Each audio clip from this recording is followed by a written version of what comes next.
Vamos iniciar nossa leitura em nome do Pai, do Filho e do Espírito Santo. Amém. Meu Senhor e meu Deus, creio firmemente que estás aqui, que me vês, que me ouves. Adoro-te com profunda reverência. Peço-te perdão dos meus pecados e a graça para fazer com fruto este tempo de oração. Minha Mãe Imaculada, São José, meu protetor, anjo da minha guarda, intercedei por mim. Envia teu Espírito Santo para que eu compreenda e acolha tua santa palavra, que eu te conheça e te faça conhecer, te ame e te faça amar, te sirva e te faça servir, te louve e faça louvar por todas as criaturas. Faze, ó Pai, que pela leitura da palavra os pecadores se convertam, os justos perseverem na graça e todos consigamos a vida eterna. Amém. Livro do profeta Ezequiel. Parte 2. Profecias relativas à queda de Jerusalém, dos capítulos 4 ao 24. Do capítulo 17, versículo 1 ao capítulo 19, versículo 14. Alegorias das águias, do cetro e da vinha. A palavra do Senhor foi-me dirigida nesses termos: Filho do homem, propõe um enigma, apresenta uma parábola à casa de Israel. Dize-lhe: Eis o que diz o Senhor Javé. A grande águia de grandes asas, de larga envergadura, toda coberta de plumagem malhada, veio do Líbano e tirou a copa de um cedro, arrancou o mais alto de seus ramos, levou-o ao país dos mercadores e o depôs na cidade do negócio. Depois tomou um tronco de árvore da terra e colocou-o num terreno preparado. À beira de águas copiosas plantou-o como um salgueiro. Ele germinou e transformou-se em vide frondosa, ainda que pouco elevada. E voltou suas ramagens para a águia, com suas raízes debaixo dela. Ela se tornou um ramo da vinha, produziu hastes e lançou ramos. Havia outra grande águia, de grandes asas, com abundante plumagem, e eis que para ela essa vinha voltou suas raízes e lançou seus braços para ela, do horto onde estava plantada, a fim de que a regasse. Era num solo excelente, à margem de ondas copiosas, que esta cepa estava plantada, de maneira a lançar ramos e produzir frutos, e tornar-se uma esplêndida vinha. Dize, pois, eis o que diz o Senhor Javé: esta vinha irá prosperar? A primeira águia não arrancará suas raízes? Não abaterá o seu fruto para que ela seque, de sorte que murche toda a folhagem que ela estendeu? Sem esforço e sem ajuda da multidão será arrancada. Eis que ela está plantada. Será que crescerá? Tocada pelo vento do oriente, não secará ela de todo? Não secará no horto onde está plantada? A palavra do Senhor foi-me dirigida nesses termos: pergunta a essa raça de recalcitrantes: não sabeis o que significa isso? Dize: o rei de Babilônia chegou a Jerusalém, prendeu o rei e os dirigentes da cidade para levá-los com ele à Babilônia. Escolheu na estirpe real um homem com o qual celebrou um tratado e a quem fez prestar juramento. Ele, porém, levou os poderosos do país para que o reino fosse abatido sem esperança de soerguimento, a fim de que esse homem, observando o pacto, pudesse subsistir. Entretanto, este se revoltou contra ele, enviando mensageiros ao Egito para pedir cavalos e um numeroso exército. Triunfará ele? Escapará por acaso aquele que procedeu dessa maneira? Após haver rompido a aliança, haveria ele de se salvar? Por minha vida, oráculo do Senhor Javé, é no país do rei que o fez reinar, de quem ele desprezou o juramento e rompeu a aliança, é em Babilônia que ele morrerá.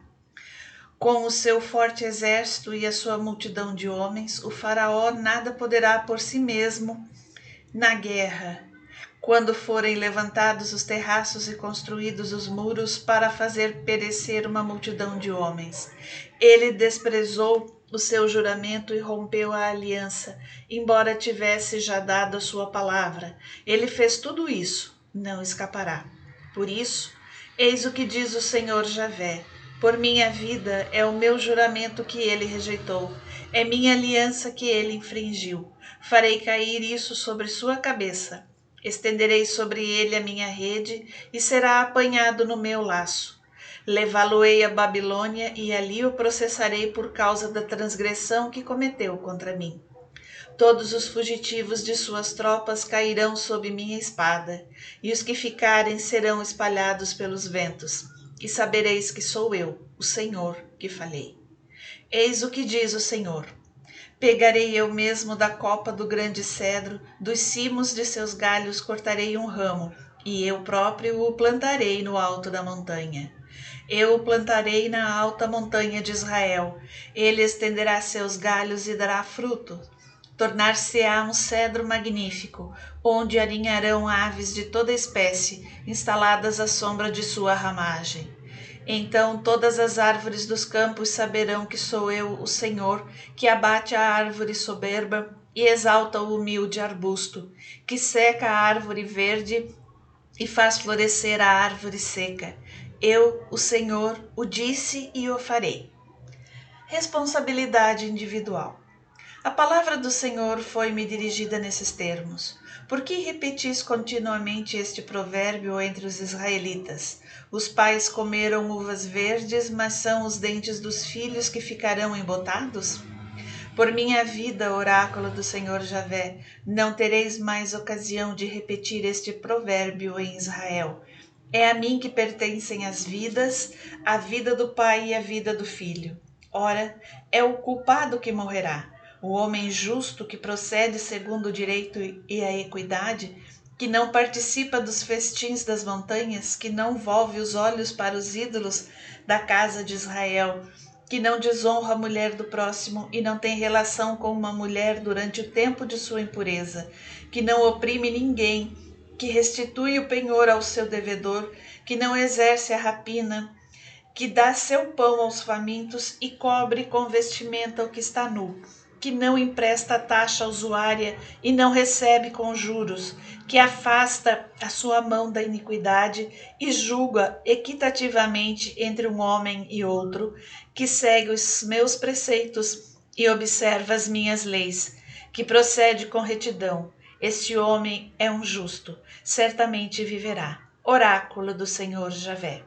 Porém, se esse homem gerou um filho violento e sanguinário, que comete contra seu irmão uma dessas faltas, embora ele próprio não tenha cometido nenhuma, um filho que come nas montanhas e desonra a mulher do próximo, que oprime o infeliz e o indigente, que pratica a rapina e não restitui o penhor, que ergue os olhos para os ídolos e comete abominações, que faz empréstimos com usura e recebe juros, esse rapaz não poderá permanecer em vida. Após as abominações que houver cometido, ele deve perecer, e seu sangue recairá sobre ele. Se, pelo contrário, o homem gerou um filho que, à vista de todas as faltas cometidas por seu pai, tem o cuidado de não imitá-lo, um filho que não come nas montanhas e não volve os olhos para os ídolos da casa de Israel, que não desonra a mulher do próximo, não oprime ninguém e não retém o penhor, não pratica a rapinagem, dá pão ao faminto e cobre com vestimenta o que está nu, que se abstém de causar dano ao infeliz, que não empresta com usura e nem recebe juros, mas observa os meus mandamentos e procede de conformidade com as minhas leis. Esse filho não perecerá pelas iniquidades de seu pai, mas certamente viverá. É seu pai, que pela violência e rapinas que cometeu contra o próximo, pelo mal que fez no meio do seu povo, é este que há de perecer por causa de suas faltas. Perguntais por que não leva o filho à iniquidade do pai. É que o filho praticou a justiça e a equidade, e, como observa e cumpre as minhas leis, também ele viverá. É o pecador que deve perecer. Nem o filho responderá pelas faltas do pai, nem o pai pelas do filho. É ao justo que se imputará a sua justiça e ao mau a sua malícia. Se, no entanto, o mal renuncia a todos os seus erros para praticar as minhas leis e seguir a justiça e a equidade, então ele viverá de certo e não há de perecer. Não lhe será tomada em conta qualquer das faltas cometidas. Ele há de viver por causa da justiça que praticou. Terei eu prazer com a morte do malvado? Oráculo do Senhor Javé. Não desejo eu antes que ele mude de proceder e viva? E se um justo abandonar a sua justiça, se praticar o mal e imitar todas as abominações cometidas pelo malvado, viverá ele? Não será tido em conta qualquer dos atos bons que houver praticado. É em razão da infidelidade do qual se tornou culpado e dos pecados que tiver cometido que deverá morrer. Dizeis: não é justo o modo de proceder do Senhor. Escutai-me então, israelitas. O meu modo de proceder não é justo? Não será o vosso que é injusto? Quando um justo renunciar à sua justiça para cometer o mal e ele morrer, então é devido ao mal praticado que ele perece. Quando o malvado renuncia ao mal para praticar a justiça e a equidade, ele faz reviver a sua alma. Se ele se corrige e renuncia a todas as suas faltas, certamente viverá e não perecerá. E eis que a casa de Israel pretende que o modo de proceder do Senhor não seja justo. Não é acaso o vosso modo de proceder que é injusto? Assim, pois, casa de Israel, é segundo o vosso próprio proceder que julgarei cada um de vós, oráculo do Senhor Javé. Convertei-vos, renunciai a todas as vossas faltas, que não haja mais em vós o mal que vos faça cair. Repeli para longe de vós todas as vossas culpas, para criardes em vós um coração novo e um novo espírito, porque haveríeis de morrer, israelitas. Não sinto prazer com a morte de quem quer que seja, oráculo do Senhor Javé. Convertei-vos e vivereis. Elegia sobre os reis de Judá. E tu, filho do homem, faze ouvir este cântico fúnebre acerca dos príncipes de Israel. Quem era tua mãe? Uma leoa entre leões. Estendida entre os leõezinhos, ela criava os seus filhotes. Um dos filhotes cresceu até se tornar leão. Aprendeu a despedaçar a presa, a devorar os homens. Então as nações se coligaram contra ele e foi preso em sua fossa. Com cadeias foi levado para a terra egípcia. Sua mãe viu que sua expectativa e sua esperança eram vãs. Ela tomou outro dos seus filhotes para dele fazer um leãozinho. Ele abriu caminho entre os leões, tornou-se um jovem leão, aprendeu a despedaçar a presa, a devorar os homens, devastou seus palácios e desolou suas cidades. A terra e seus habitantes ficaram amedrontados com seus rugidos. Coligaram-se contra ele as nações vizinhas, lançaram sobre ele uma cilada, em sua fossa ele foi preso. Foi posto na jaula com cadeias, conduziram-no ao rei de Babilônia, prenderam-no numa fortaleza para que não se ouvisse mais a sua voz nas montanhas de Israel. Tua mãe se assemelhava a uma vinha plantada à margem da torrente, carregada de frutos e de folhas, devido à abundância das águas. Ela teve um ramo vigoroso que se tornou um cetro real. Sua estatura avultava-se em meio de uma espessa folhagem. Ela se distinguia por sua altitude e pelo número de seus ramos. Ela, porém, foi arrancada furiosamente e arremessada por terra. O vento do oeste dessecou seus frutos, que caíram.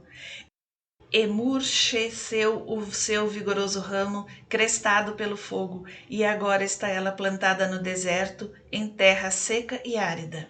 O fogo, lançado num dos seus ramos, devorou seu fruto.